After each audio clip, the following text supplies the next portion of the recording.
morávamos em Teresina, no estado do Piauí, e em 1990 meu pai já tinha vindo para cá, aí logo em seguida veio a minha mãe, eu e mais meus 3 irmãos, né? O Ivan, filho, a Jeane e a Sinália. E quando chegamos, estranhamos muito a cidade, porque a região era... Você sai de uma capital igual Teresina, que tinha uma qualidade de vida bem acessível, melhor, e se depara com uma cidade que estava nascendo, né? Na década de 90, Tucumã, Urilândia do Norte, estavam recém-emancipadas.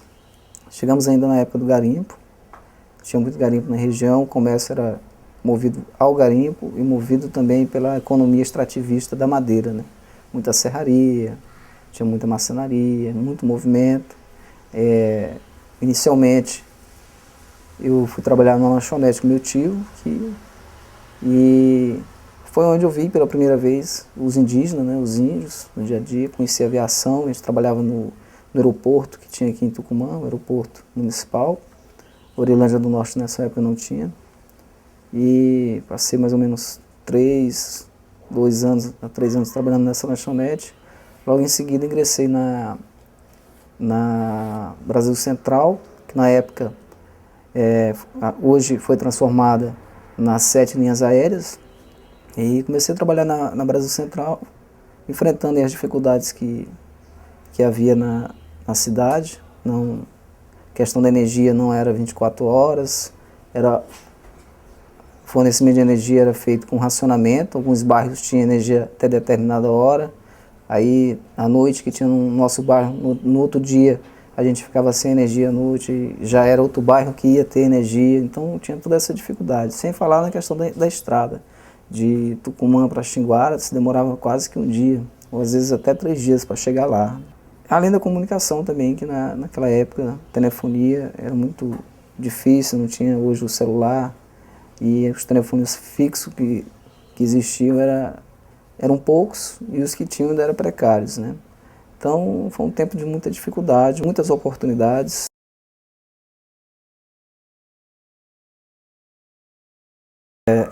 Como eu trabalhava na Brasil Central, era despachante de voo, e estava estudando na escola, uma das primeiras escolas de Tucumã, que é a Escola Donato de Andrade, até hoje, né?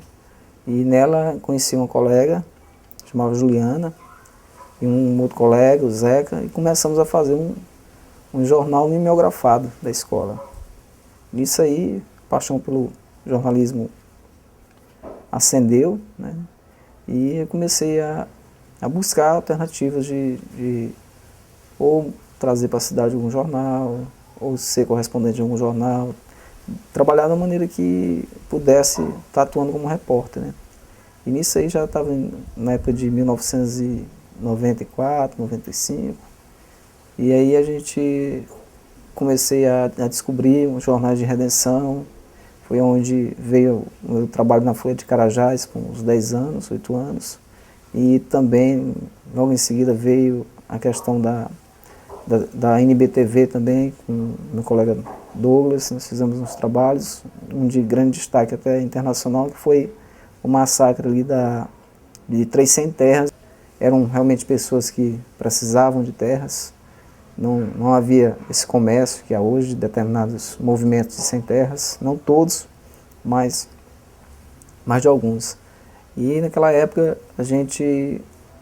eu me apaixonei mais ainda pela comunicação. Um fato para mim foi importante, foi essa situação que aconteceu em Urilândia do Norte, na fazenda Santa Clara, onde três sem terras foram assassinados por pistoleiros da fazenda, e a gente foi lá resgatar esses corpos. E nisso aí me apaixonei mais ainda pelo jornalismo, nessa experiência que eu tive. Tive também podia deixar aqui de mencionar a primeira rádio, que ainda não estava legalizada, que era a Rádio Jovem Pan, eu e meu amigo Renato Sampaio, junto com o Ricardo, Alex e outros, que participaram dessa fundação dessa rádio, que era na época pirata, e depois se transformou na que é hoje a rádio de comunicação, a rádio comunitária Tucumã FM. A gente foi trabalhando na comunicação, sentindo a vontade de melhorar, passamos para o jornal Diário do Pará, comecei a botar o meu jornal também, o jornal Sul Paraense, depois se transformou no jornal Perfil Sul Paraense, e a minha paixão pelo jornalismo ela é muito grande. Uma das épocas também que eu fiquei muito, um dos fatos muito marcantes, foi a ida a Sudoeste, né, que na época ainda era uma localidade que não era muito habitada, e havia ali o início de uma discórdia entre os índios que queriam ter ali aquela área como uma área de pretensão indígena, ou até mesmo uma reserva indígena. Nisso aí a gente foi lá para tentar registrar um momento onde vários colonos tinham segurado ali algumas lideranças políticas e tinha havido um conflito entre índios e colonos. E eu e novamente o Douglas, fomos lá. Na época estava o seu Anivaldo Julião Lima da Silva, Savanas, que era vereador de Tucumã, e o seu Mário Moreira, que na época era deputado. E estivemos lá visitando a localidade, registrando aquela situação daquele conflito. Mas graças a Deus deu tudo certo, voltamos de avião, na época muito difícil, a pista muito ainda precária, naquelas condições, lá na Sudoeste. Tem muitas experiências boas, muitas experiências que a gente atua na área, passa por coisas boas, passamos por coisas ruins também, mas isso daí temos que lembrar das boas, né? As ruins é bom a gente esquecer. Mas eu acredito que tudo isso vale a pena. É um trabalho que eu gosto.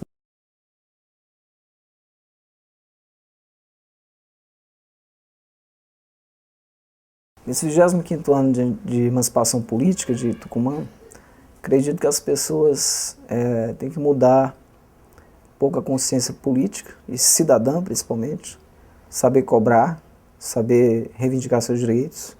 Não vou aqui tecer comentários sobre administrações que passaram, que estão, mas respaldar que a sociedade precisa acordar, precisa sentir aí a necessidade de buscar melhorias para si, né, e para a própria cidade. E também que os políticos todos possam, que tiveram ou que estejam no cargo de vereador, de prefeito, de deputado, que se elege aqui na região, tenham a consciência de que essas cidades, Tucumã e Urilândia, já tem 25 anos de fundadas. Tem cidades no Mato Grosso, cidades no Mato Grosso do Sul, no Goiás, que têm a mesma idade, mas que já estão amplamente desenvolvidas, que estão todas calçadas, que têm uma preocupação maior pelo bem comum das pessoas, qualidade de vida melhor.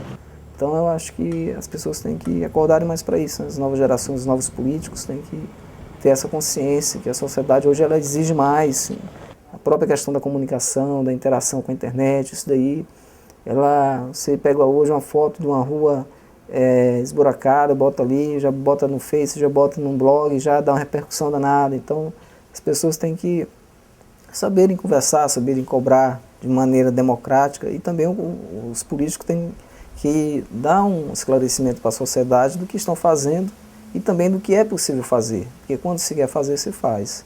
E eu acho que Tucumã vai crescer, vai melhorar mais ainda, tem a questão do minério que vai ser explorado, cedo ou tarde isso vai acontecer, independente de qualquer situação, e eu acredito que essa região é o celeiro do norte do nosso país.